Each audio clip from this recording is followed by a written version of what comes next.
Hi, it's Rupert Hine here from Action Coach Nick Kinross, and I'm joined today by Paul Sammeroff from PAS Capital. Welcome, Paul. Thank you very much for having me. So, Paul, you've been running your own recruitment agency, or should I say agencies, for what, 4 years now, and you've built up a pretty spectacular business. What took you into building your own recruitment business? Very flattering words by saying spectacular. We're definitely not there yet, but hopefully in the near future, that's what we aspire to get to. I think anybody who's anyone who wants to become an entrepreneur will try and learn the tricks of the trade and get the kind of their business education from previous employers with the view of one day aspiring to opening up their own agency or office, so to speak. So, so what was the road that took you into recruitment? Okay, good one. So I literally I don't think anyone aspires to recruitment, so to speak, when you're growing up as a child. You normally want to be a dentist, a doctor, or a sports star. But after my short football career, I bumped into one of my buddies in London after living abroad for many years, and then effectively I saw that he was doing incredibly well. It was one of those kind of moments. I said, "Can I kind of watch you for a day, see how you do it? What's it all about? What's it all about, so to speak?" And next thing you know, put my hat in to try and interview with some places down in London, and secured my first office job after coming back to the UK. So It you happened to be in recruitment, and that's where we kind of are to this day. so so you've got your first office job, you've got into recruitment. Mm.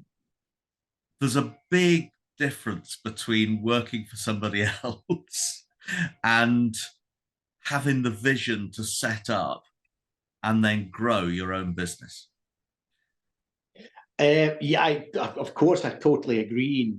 You also don't know all the intricacies that what goes behind the scenes when you're just an employee for somebody, so to speak, and um, everything that comes with it, from banking to paying external personnel, paying people within your business. Then it's VAT registrations. Then it's tax compliant.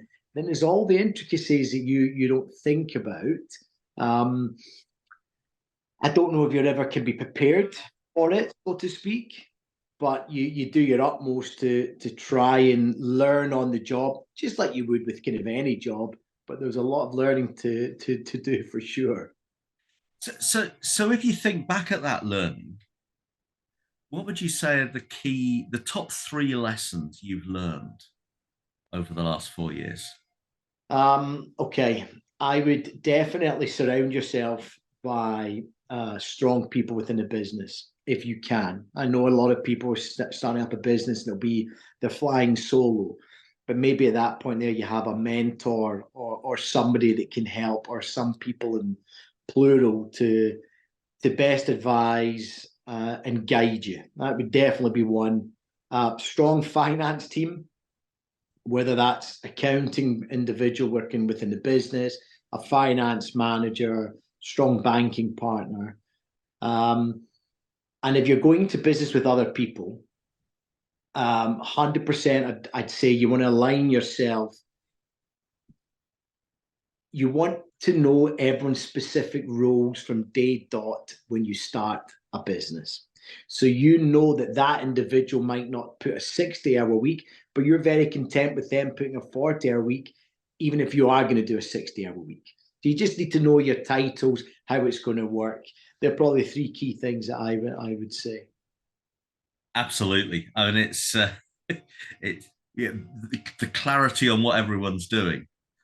Um, you see so many small businesses where everyone tries to do everything and they just get Or or you try to do everything and somebody doesn't put the same shift. Yeah, absolutely. So you've got you've got a wide range of clients that you're working for across a whole range of sectors um, with PS Capital. You've obviously drawn on your background a bit, and you've got a sporting division, Yeah. and you've got health and care. So where did the where did what where did your niche come from? Okay. So when I first got into recruitment, um, I came over to London from America, and I am Scottish, but I've got sometimes a bit of a twang. Um, and when I came into the office, they were doing an IT and finance. My then boss at the time said, "Right, you've got a Scottish accent. You're going to focus on the North Sea and do oil and gas." And I'm sitting there like I've got no clue about oil and gas, but it's the same for any discipline in within the recruitment side of things. You just go into a market which you've kind of got no clue about majority of the times. I've heard of some lawyers or accountants go into recruitment companies and then focus on that, fine. But that was it. Scottish accent, doing the oil and gas energy market, and literally thrown into the wilderness, learn, develop, grow, etc., etc. So my niche over the last 13, 14 years has been oil and gas energy. Um, I know over the last couple of years, I've dipped my toe into the kind of health and social aspect.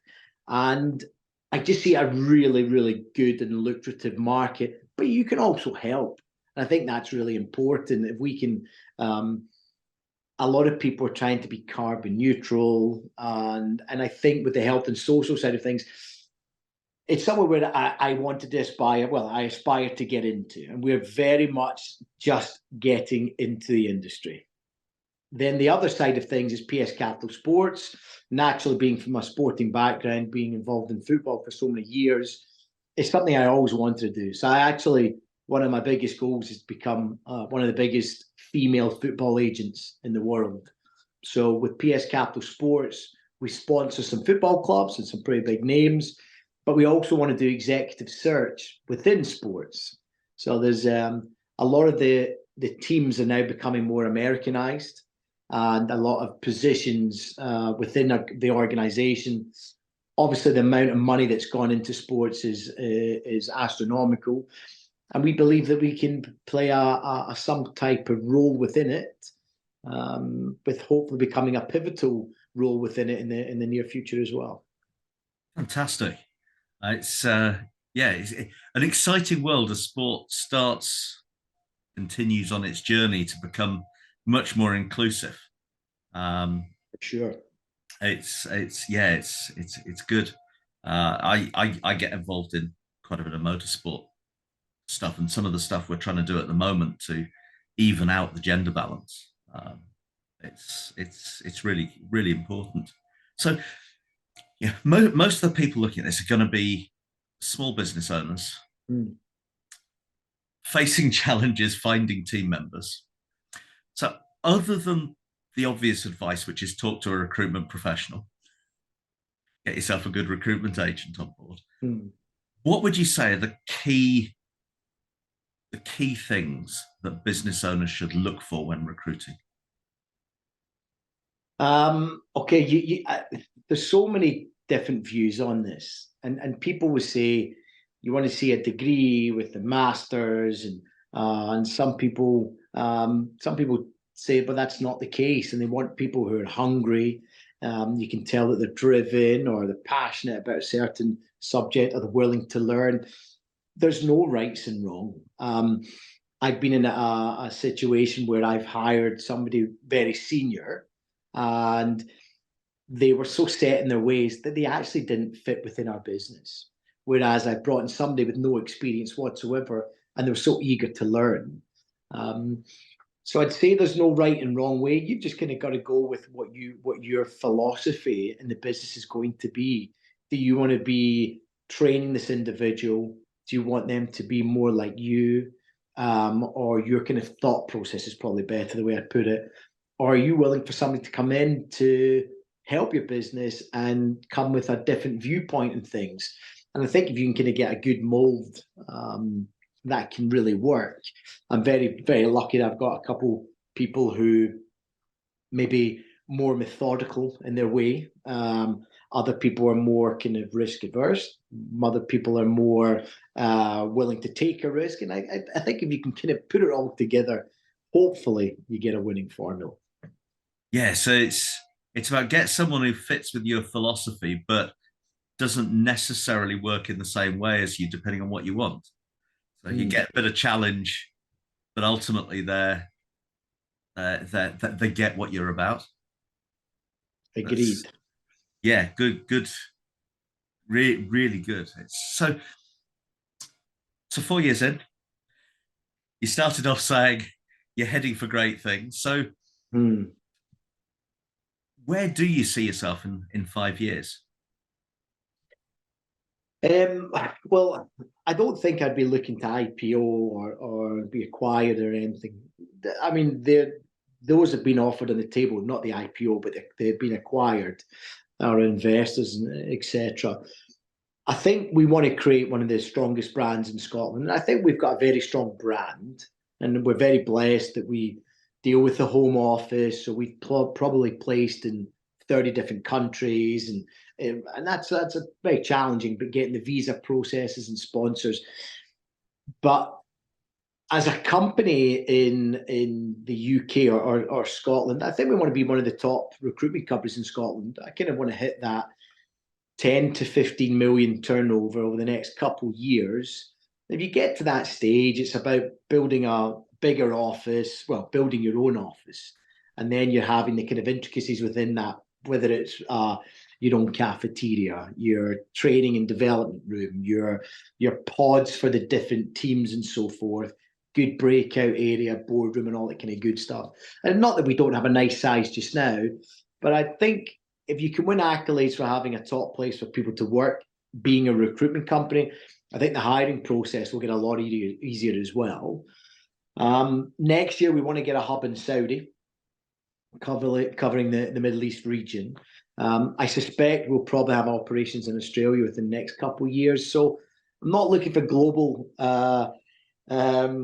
what the word domination, but we'd like to have quite a few offices strategically spread around the world, and hopefully one of the top companies to work for in Scotland within the next 5 years. Brilliant. Yeah, well, it's going to be really good watching you achieve that. What what one final piece of advice from you? What what's the one non-negotiable that you have for the people you're working with in your team?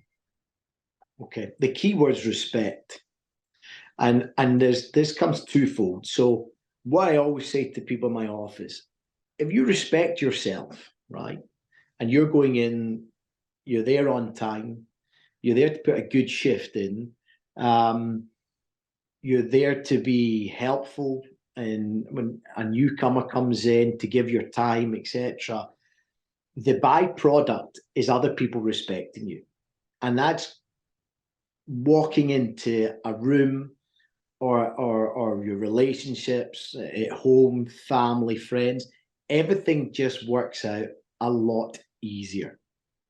And yeah, that's my non-negotiable. Respect is a huge thing. The benefits or the byproducts I've said a minute ago are so much more. It's enjoying your job. It's doing well at your job. It's making the money if that's your aspirations, or going up the ladder with regards to promotions and taking a more senior path within the business. But that's definitely my non-negotiable. Fantastic. And I love the way that respect starts with yourself. Mm. Internal, brilliant. Look, Paul, thank you very much. That's some cracking advice. Getting people focused on looking for the right fit for them in their business. Getting people looking at having building that respect and having some really clear goals. So thank you very much. That's been Absolutely superb. My absolute pleasure. And if anyone needs anything, they can always reach out to me in all sorts. I'm always happy to help on Brilliant. anyone's journey. Thank you very much. Likewise.